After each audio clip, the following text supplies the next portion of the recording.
WVTC Radio Detroit.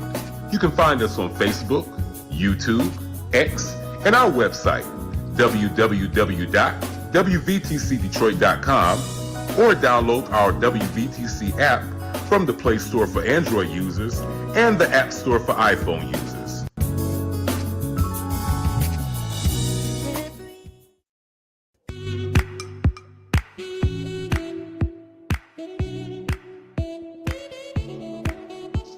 Thank you for tuning to WVTC Radio Detroit and the Community Bell Show with your host, former Wayne County Commissioner, Edna Bell. Stay tuned for insightful information Detroiters will find valuable. Text a friend and tell them to watch with you for news you can use. And now, your host, Edna Bell.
Hello. It is Monday afternoon at 4 o'clock, so it must be the Community Bell Show. Thank you so much for joining us. We so appreciate your joining us and listening to us and calling us and writing us and doing all those wonderful things. It is such a pleasure to be here with you this afternoon.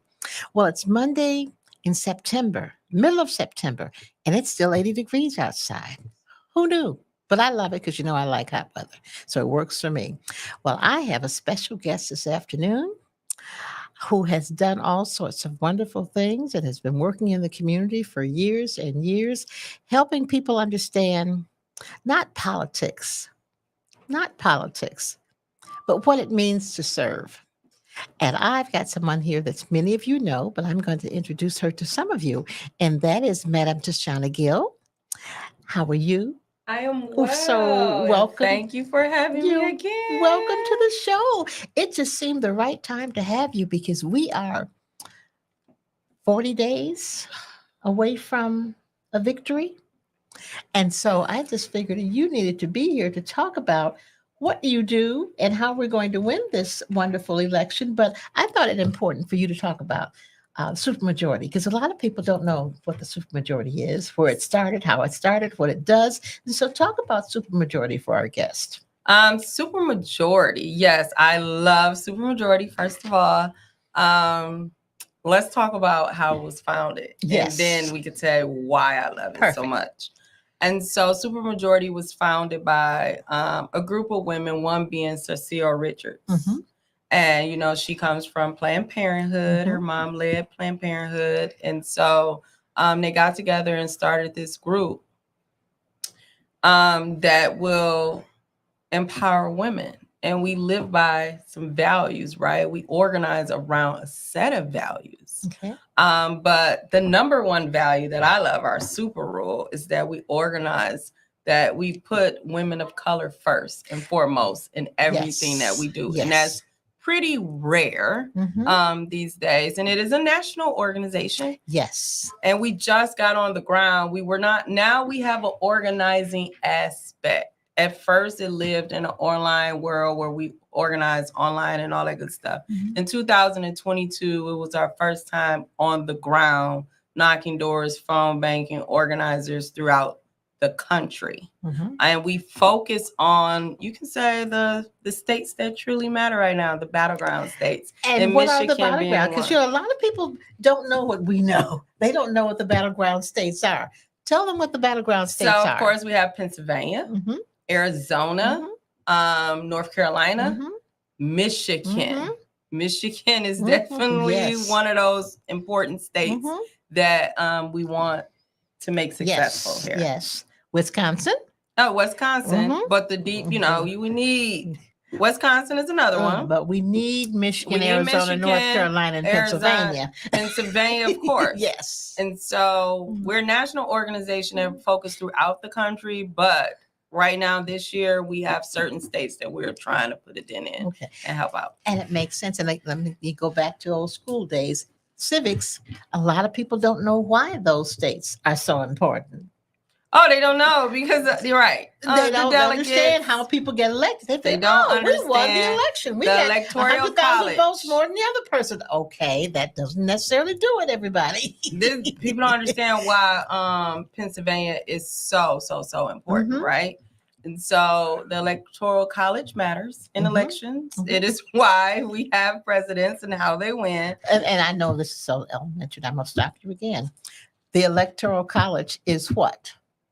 Because people don't know. Tell them what it is. The Electoral College is a set of of numbers that each state is assigned based on the population. So you may have won by the numbers, but if you don't have certain states that have large numbers of electoral votes, you still haven't won. And that's why she's saying the Pennsylvania is so important because they have what? Well, I think they have what? 19? 19? They have 19 votes. I think they have 19 votes. Michigan has 10. So Michigan's important. But Pennsylvania is real important. They can, because a person will win 270. Yes. You know, a presidential candidate will need 270 to win. So those votes add up, people. And understand how they get to those numbers. They get to those numbers by the population. That's how you get the number of state representatives you have based on population. That's why when you folks were listening to me a few years ago talk about the census and harassing you every week about the census and filling out those forms and making sure that you were counted, that's why. Because it's based on the number of people in your state. Michigan lost population last time, gang. Yeah. And so it's just very important. And so with supermajority, our job is to get out the vote. We get out the vote for women. We focus on women between all women, but especially between the ages of 18 and 35. Okay. But again, all women. And our ground game is a little bit different from others. We go after people who don't vote all the time to remind them about the elections to try to increase the outcome. And so I would tell people in 2022, where nationally we did like 3.6 million. In Michigan, we hit like 1.2 million people contacting, helping to flip for the counties that caused the trifecta. And I always remind people, because people see glitz and glamour and events and all that, but how you win is door knocking and phone banking. That's the only way you win. Anything else is an add-on. That's what I continue to tell people. Text messaging is an add-on. You know, because everybody doesn't look at their text messages like me all the time. But the doors and the phones is where you win or lose. And of course, media and commercials on huge election matters, but it's nothing like having door canvassers out there. So yeah, exactly. And Supermajority has been doing that for a few years now. We have. We've been on the ground knocking doors since January, since the wintertime in Michigan. We actually started January the 27th. And what was the event you had at the IBEW Hall earlier this year when we kicked all of this That off? was a door knocking event, actually. It was a GOTV. And so most people... And I'm keep stopping you because people don't know what we know.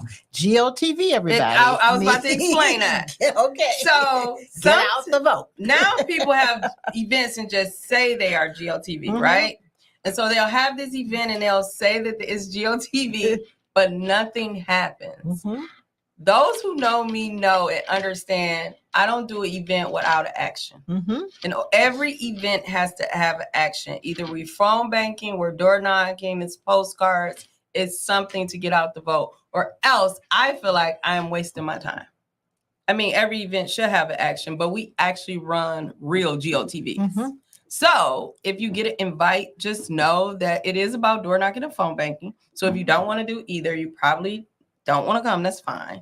But we literally do GOTV. That's what you do. That's what Supermajority So at does. IBW, we did a huge one. Yes. In hopes to knock over 5,000 doors and make as many phone calls as possible. And we accomplished that goal. And yes, it was elected officials there from everywhere and all that. But some elected officials, like I have to shout her out, Mayor Valerie Kendall stayed to phone bank. Yes. Okay. She always stays to phone bank or even try to knock doors. Okay. And I Mayor appreciate that. Mayor Valerie Kendall is the mayor of Harper Woods. And she's an African-American woman. African-American woman. Yes. She's an African-American woman. So I'm thankful and grateful for that. Yes. So, and you said something earlier in the introduction. You said we help people really understand politics and all that stuff. But the thing where I find myself is helping the people in the political world understand people. Well, people are politics. People are politics, but most politicians don't understand that once they become politicians. They forget that politics. These are really people. And if you understand people, you would never. There you go. Yes. I always tell people, show me a politician that got elected without grassroots.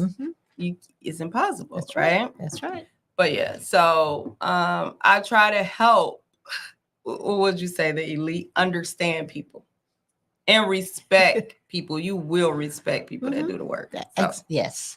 And listen to people. Yeah. And even though they may be at some point kind of shouting at you and they may be upset, but that's okay. Your job is to listen. Your job is to listen. Because I've had some of the best supporters, biggest supporters are people who came to me with some issues that they were so upset about and they were ranting and raving, but you just listen. You're probably really good friends now. Oh yeah.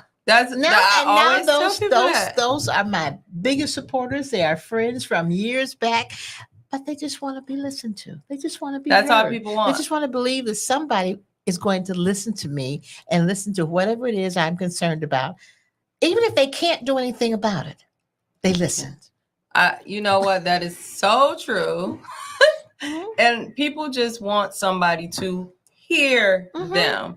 And so because Supermajority is a nonprofit, so let's just say that 501c3. But when I was straight in the political world, and so you're representing candidates, and as you're representing them, you find people that just don't like the candidate and are very angry, right? Yeah. And so most times people will try to run away from that and say, don't invite that person. Let's block that person out. I'm very opposite. No, I want that person and I want to welcome that person. I want to hear why. So what angry. About us that our policies are something that you are not in? How would you change it? You know, then that's how you build bridges. You blocking somebody out only builds the hate and the more dislike, and they the get disdain. more and more ticked off with you and whoever you're around you because you wouldn't even listen to them. I bring the person to the table that I often, the crazy thing, and I don't know if I just do this to myself on purpose. I like to be around people that don't agree with what I agree with, because I'm learning I am fascinated to understand why. You know, it helps you grow. Yes. And that's what a lot of people are lacking. That will help you. It tailors your views on certain things because you don't know the experience they had or anything. So I search for the people that literally I'm drawn to the person in a room that is sitting there frowned up and exactly. And I mean, you don't know, they could be having some personal issues that will make them be that way. You just don't know what's going on. I always tell people the first election I ever won, I won by 47 votes. And my opponent had a recount. Of course, if I had lost by 47 votes, I would have asked for a recount too. Right. And then I won by 49 votes after the recount. But that person became one of my best friends and one of my biggest supporters. See? And so you just don't know. And then sometimes you may be, what I learned is like viewpoints. You may really be uneducated about an issue. We don't know everything. So by sure we do. You mean we don't know everything? By welcoming those conversations of why, because you could be creating policy for something that you've never lived, never experienced, right? And until you have a conversation with people who have lived it, they open up another world for you. And so that's what I found is that sometimes your viewpoint might just change or enhance because you took the time to cater to that person and have that conversation. We don't know everything. We can't possibly know everything. We're all learning from each other. Yes. Which is another beautiful thing. Yes. So yeah.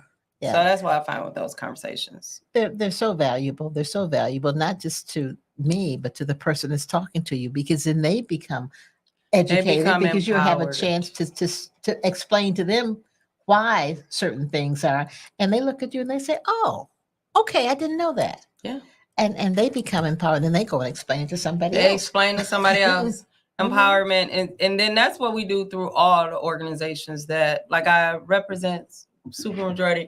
And we have to go back and say the why. Because you see the smile. Say the why. Okay, the smile. Okay.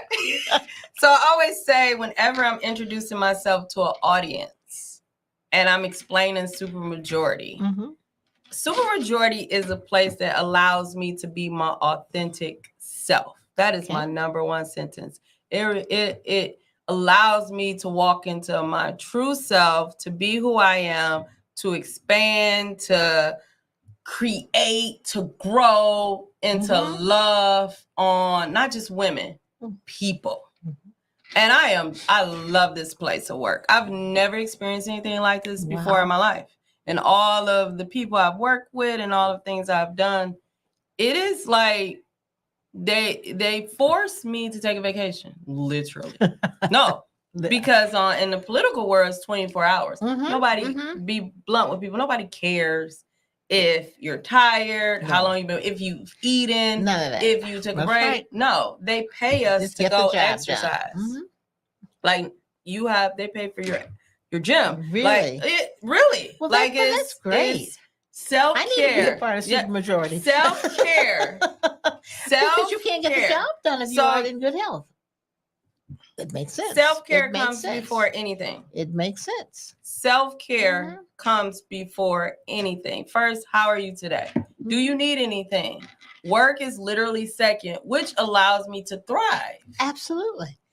It allows you to be able to do the work better than you would have because you are healthy, you're energized, You've had some food. Happy people work better. Happy people work yes, better. And people say volunteers. I told you, I don't call people volunteers. Our team members, we cater to them. Like, it's all about taking care of people. That's what the organization, like, just the aura of it is. And therefore, that's why work gets done. That's why we're able to knock so many doors. That's why we're able to phone bank.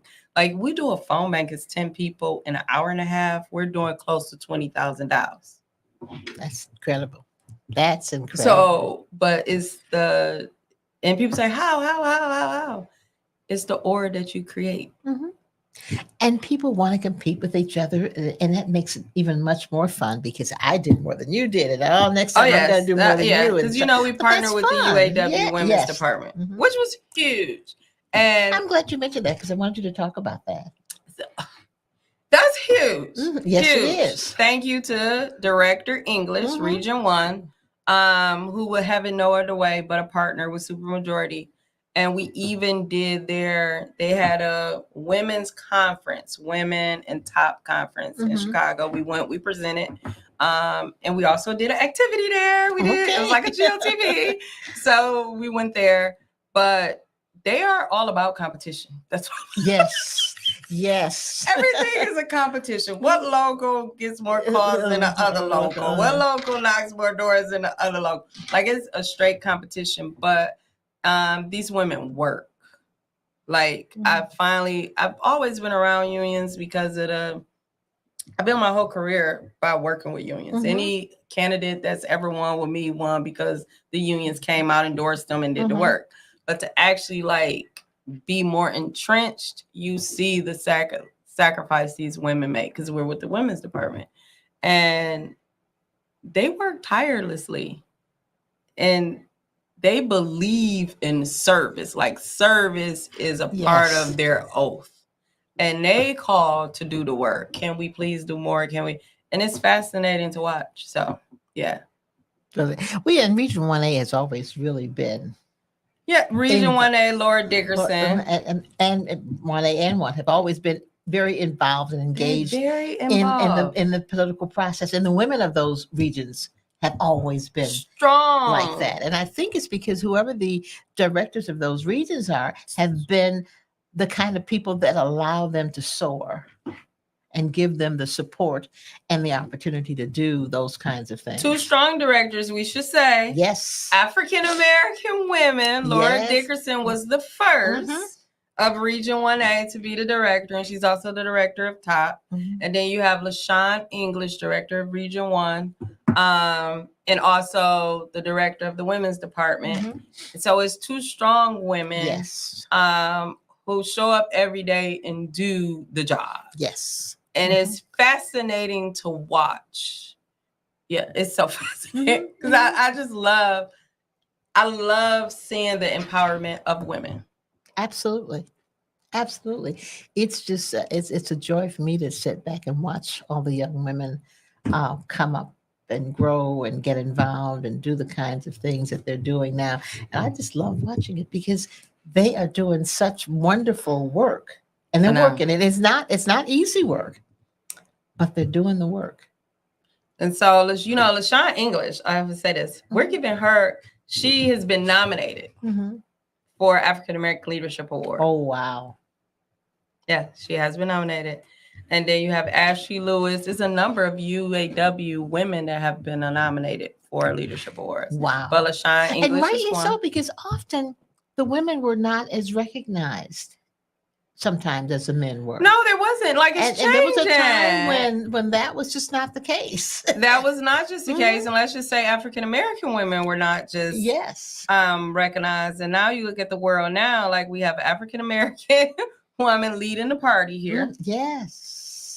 You have Virgie Rollins leading the DNC Black Caucus. Yes. We have a Black woman on the Supreme Court here in Michigan and nationally. And we have a Black woman that will possibly be the next president of the United States of America. That? Just how about So Black women are kicking butt, right? That's right. And you know what's interesting? We've always done it. We're just being recognized for doing it. Behind every campaign or candidate is an army full of women. Yes. And if you look a little closer, is more African-American women right there doing all the work. Yes. So just getting the recognition. But isn't that new for us? That's new for us. We've always done it. That's now new for us. Now we're getting the recognition. Oh my, how about that? And I think it's hard for us too. Because I know, just speaking from personal experience, even in supermajority, like colleagues at supermajority are helping me to realize this. I love on this person that I call, like, I have adopted them as just my family, and their name is Zach Mooney, right? Mm-hmm.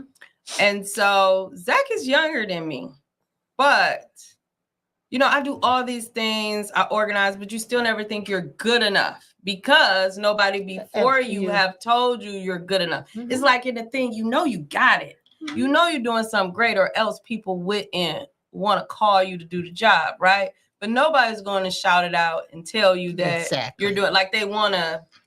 And so when we get in a space where we're finally being loved on, and I would say super appreciated, it is hard for us to take. It's wait, what? Wait, nah. It's hard for us to take compliments and all that stuff. That's right. It's like we've been traumatized. We've been so accustomed to not getting it. And unfortunately, sometimes it's like, what do they want? Why are they saying that? Oh my God! Why are they saying that I'm the best? Yeah, why are they saying that? Mm-hmm. I live my life by ignoring all criticism and praise. Mm-hmm. I walk on a path. I don't get distracted. I stay focused, and I ignore all of the noise, all of it, even criticism and praise. Because of that, right? Exactly. I don't want the praise. I want to just do the job because I know I have a mission, if that makes any sense to you. I do. And I have to stay like focused on the mission. But it's very hard. And that's another reason why if I see it, I say it. Meaning, if I see somebody doing amazing things and they're just, I don't care where I'm at, I'm telling them how amazing they are. I'm speaking life to them, and I'm sharing it with the world. Yes. So I'm doing to others what probably wasn't done to me only by my mother, you know. Yeah. Because I think that's important to uplift. It is absolutely important. It's absolutely important to uplift people, to just let them know how much they appreciate it. Yes. And that they are doing good work. And it doesn't matter if the folks over there don't tell you. Let me tell you. Because they won't tell you. Because they won't. Let me tell you. You're doing good work. If you waiting on somebody at your job to tell you that you're doing great work, don't wait. Don't wait for it. Doesn't work out. It's not gonna come. They won't. That's why I noticed that people won't tell you you're amazing, which is weird to me.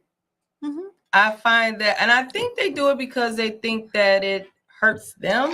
It takes something away from them, which is really crazy. And it doesn't. No. And so if I'm ever in that situation, or another woman is having an issue, I normally have all these conversations. I find myself now, because I'm having conversations with younger women who are going through stuff that I went through. Mm-hmm. And so the number one thing I tell them, in like a person that's hostile, I say, just this. At night, look in the sky, a clear sky, and you will look up and you'll see all stars can shine together. And if you look up, they all can shine together, right? Mm-hmm. So what's the issue? So my shining doesn't prevent you from shining. And then we all have that gift. Everybody know you're sitting here for a gift. My gift is not your gift. Mm-hmm. There's a million lawyers. What makes a great lawyer? Consistency. Mm-hmm. The one that actually works and show up all the time and do a good job. That would be done. Yeah. So take care of their clients. Consistency will make you great at what you do. So that's how I live. But I just try to send out more love now. I'm changing. It matters. It matters. It matters. And not only to the person you're sending love to, it matters to you. It matters. You feel so much better.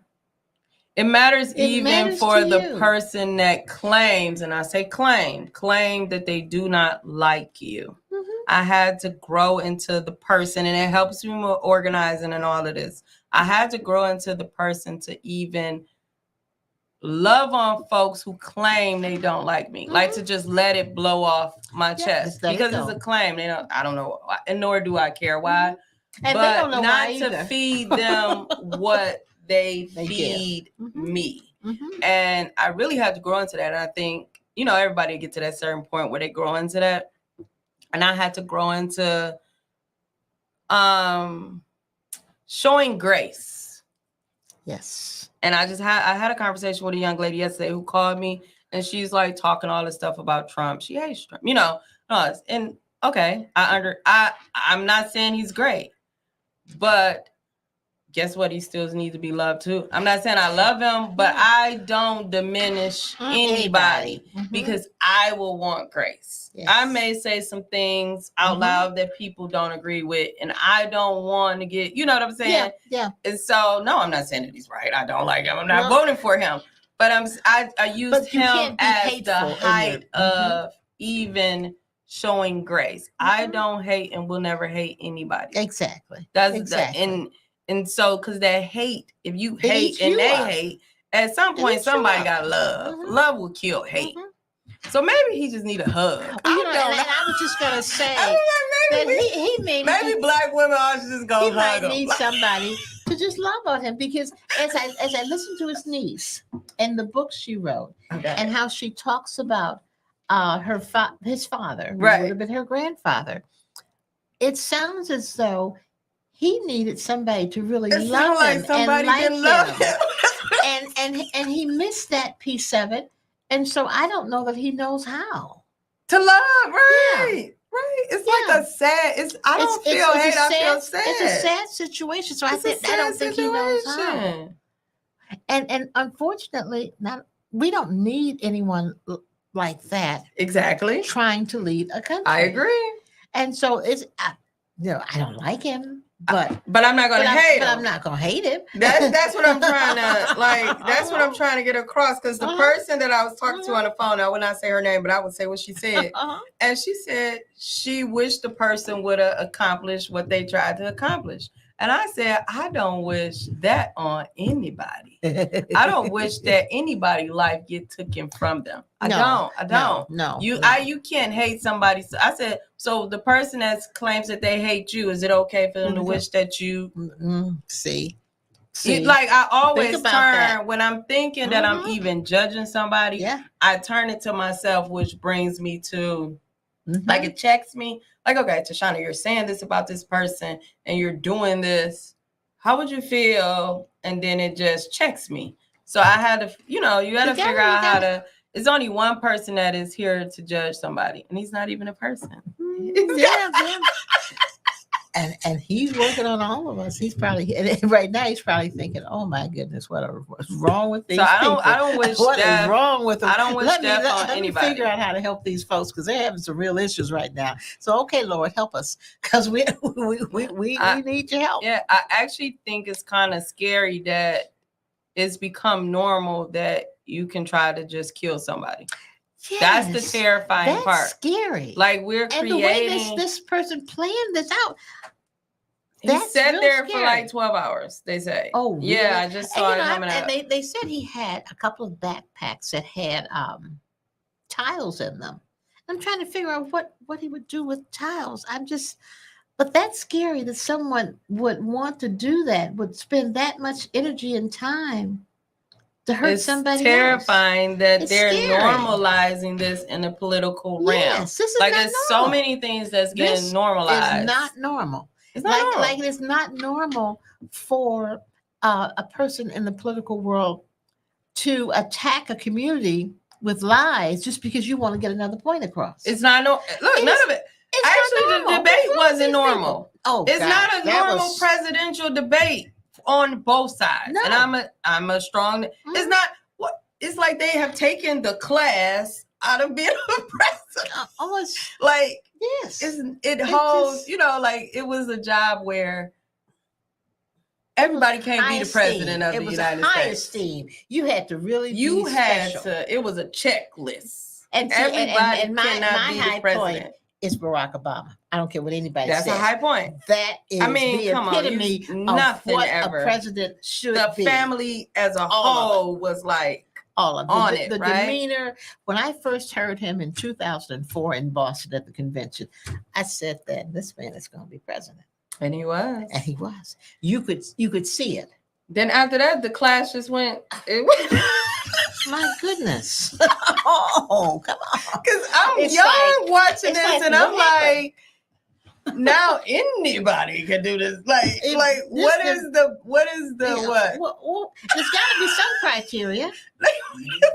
Oh, Anybody, yeah. you can say anything now. It used to be. Now Yes. you remember, politicians didn't even curse. Now No. these politicians are no. cursing. It's And- the end thing now. Yes. And what They're had just cursing. happened to that world where That- it was you held just with didn't class? do- Yes. Mhm. That's Yeah, right. yeah. Oh, yeah, yes. yeah. Not Yeah.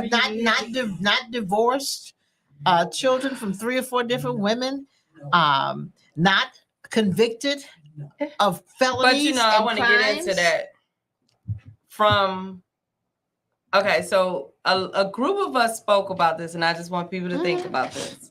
The one thing we were stressing is that they stopped saying felon, and I haven't heard felon yet. Only reason why I say that is that you have parents, you have cousins, you have aunties, you have uncles who have nephews and sons and daughters and fathers that were felons. They served their time, they Yep. came out, and they want a different life, right? Yep. You have felons in Michigan that have numbers that organize they butt off for politics Oh, absolutely. and make them vote. Absolutely. So I if know you're a lot saying this felon is felon, it kind of diminished. I like criminal, like Mhm. just don't say, because a group of felons were like, dang, so you're saying, and that will push the Good- man toward Good point.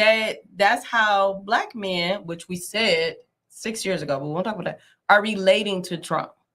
That even though they forget that he's very wealthy and never experienced anything that they experienced. Never. Never. That goes out the window Uh-huh. because he could just connect on the felon to felon. He Mhm. can connect on, even though he's not telling the truth, they're on me. They're trying to bring me down just like you. And so the black man is like, oh yeah, Because because seriously. they've lived And this is what the campaign is not thinking about, the lower level, Mhm. at the grassroots level, the language. If they just hear you keep saying felon, felon, felon, they think that it is towards them. Oh, Trump a felon just I'm like I glad you am. mentioned that. I'm glad you No, said that that is because because you have mothers. because I have some young men who come to my show who are felons, but they are working in the community.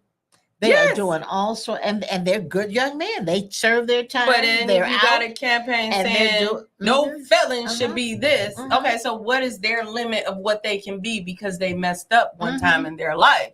And so that's why language matters Absolutely. in campaigns. Absolutely. Especially when you're talking, language matters in the States, because I know that in 2022, it was a group of felons, because felons can vote in Michigan That's once right. you're out. Yes, They yes, can vote. yes. That helped us get elected. That helped the Yes. governor get elected. Mhm. It was an army of them going around the state, making sure that their people were registered. They did walk the ballots to the polls with the NAACP, all type of things.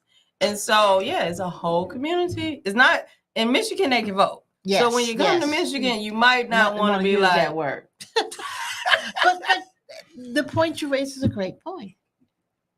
That's a great point. Yeah. We need to adjust our language. because think about the barbershops, and then they're watching it on Mhm. TV, Yeah. and they're hearing the Democrats say felon, felon, felon, Mhm. and they're hearing Trump say, I'm just like you, and they're in the barbershops. These are people that most black, I would say the majority of them don't belong to either party. Exactly. So they're up for, you get what I'm saying? They're for not, grab. We can get them. we're loyal. We can- we're yeah, loyal to yeah. our party. Mhm. It's the difference in loyalty. That's right. So they will go where they feel praise, where Mhm. somebody feel like that they are holding them up. Good point. Good point. Yeah. So we need to share that with the folks who are Oh, it has doing been something shared. real Like good. we shared 6 years. Well, when was that? When John James first started running, and the Mhm. Republicans got behind him, and we said, what would this do to the black man? And we told the Michigan Democratic Party and others, like, you might want to start recruiting and organizing black men. But Mhm. no, because they didn't really vote. Black women vote more than black men. And so, well, we don't need that. There's no way that they can steal them. Now, fast forward to now. Uh-huh. What's the big issue? When did John James first start running? Girl. Because you can see this coming. You can see whether they believe in a black man or not. They're making them feel welcome. That's right. That's right. They're bringing them in when the Michigan Democratic Party, and I think the Democratic Party as a whole, just only focuses on black women. You know, you have to what I learned about politics and what I know about people, maintain the people you have while always increasing. You got to bring more in. If for no other reason, the people you have, some of them are going to die. Right.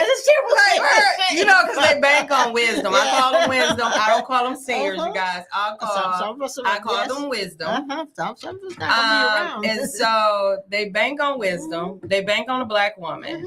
But why not spend that downtime increasing? That's right. The Republicans never, ever, I don't know how many evers I can give you, never stop organizing.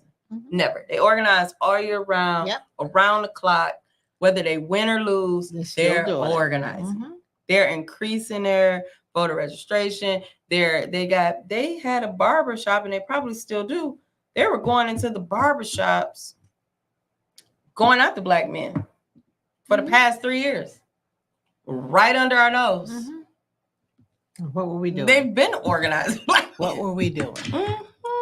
That's why you see so many young black men, like 18-year-old college students, that claim to be Republicans, because they're in the colleges recruiting. It's a recruitment effort. It's called work. Yes.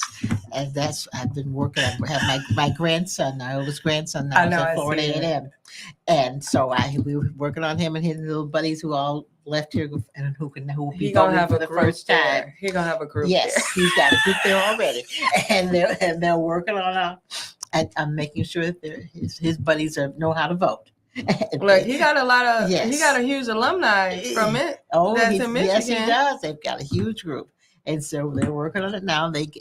They voted for the first time in the August primary, and they have their absentee ballot already. Oh, I love that. And so they're working on getting all their colleagues, their buddies to do that. So that's the most important thing is the voting. The polls. No. Anybody who knows politics knows that don't listen to the polls. Hillary Clinton. That's right. Don't listen to the polls. But the polls, it's about getting people to the polls. To get them to when the polls. Barack Obama first won, we had people lined up for hours to vote. What we need to do is the same thing for this election and make sure these people are voting, are registered to vote. But Barack Obama was literally in the community. Yeah, he was. And when I say not just his team was Barack Obama I wasn't wrapped up in the Barack Obama train.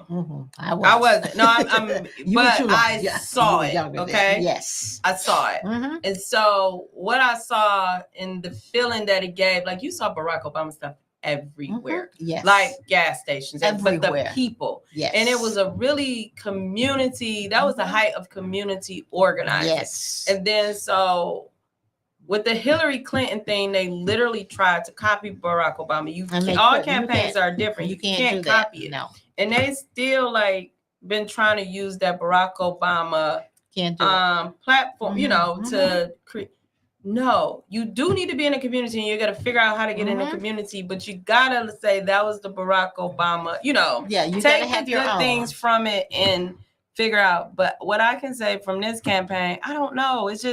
It's different from the Barack. They were hungry. Oh, it's so different from Barack Obama. He brought in people that did not normally vote. That's right. And that's the same thing that needs to happen in here in order to beat Trump. That's right. You've got to do it. You've got to bring in those people from everywhere. I mean, we were at every lodge. Example, the rallies. Everywhere. So we have rallies, right? And so I went to 2 rallies, and I'm done with rallies. I'm not going to any more rallies. So you got 15,000 people going to rallies. No, listen, you better have somebody you're there outside all day. First of all, and at some of these rallies, people are falling out. Like literally, their knees are collapsed and they can't stand. I don't do. And so they're like medic. But you have all these people at these rallies. How about have some people do an action at the rally? Oh, absolutely. Because you have all these people you have these for people this great waiting. shot. Mm-hmm. But what's the then they go away. Yeah, and then you gotta pray that they come back to do the work. Rallies, we had people standing outside getting all the information when these people left. If they were registered, we knew where they. And we had. It was organized. Hundreds of people outside those rallies getting that information, and then we followed up. We had huge rooms of people. It's the follow up who were making the follow up calls and doing all that. Yeah. So the feel is different. I think people get into the blueprint of a Barack Obama, and it's like it's automatic. If you it is not, and it's not okay, automatic. so we do this. Sometimes you gotta see where it's lacking and switch it up. Because I don't know what the polls say in Michigan where we are. I don't know.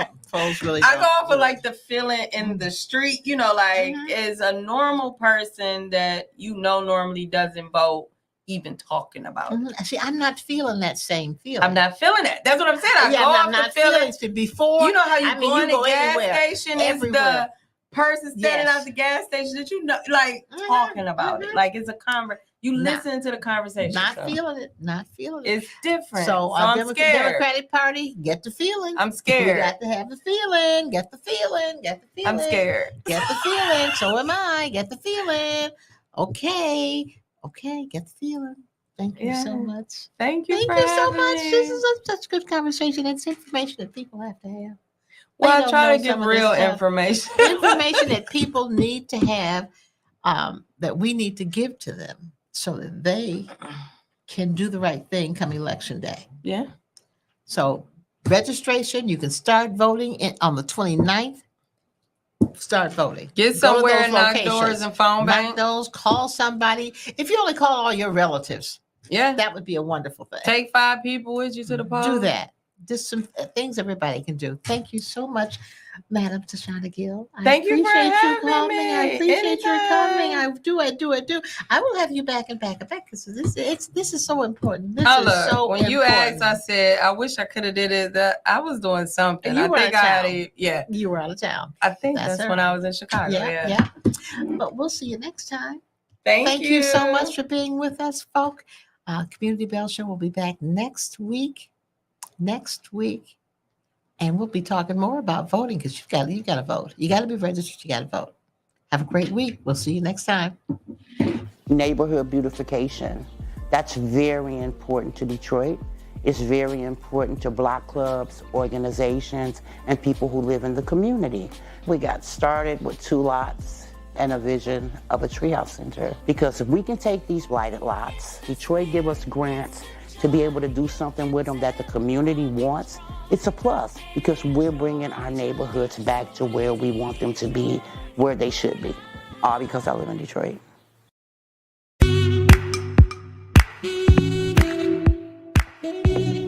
Thank you for listening to Community Bell with your host, former Wayne County Commissioner, Edna Bell. This broadcast was brought to you by WVTC Radio Detroit.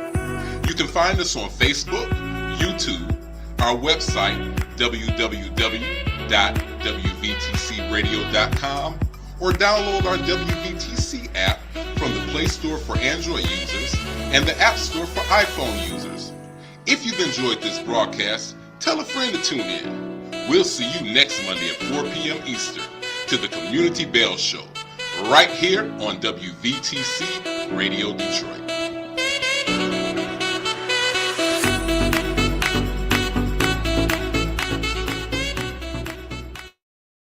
Go to your Apple or Google Play Store and download the WVTC Gospel Radio app today. You can also say, Alexa, play WVTC Radio Skills. Would you like to play WVTC Radio Network? Absolutely. Download it today. You're listening to WVTC Gospel Radio Detroit, and we're flowing in the Spirit.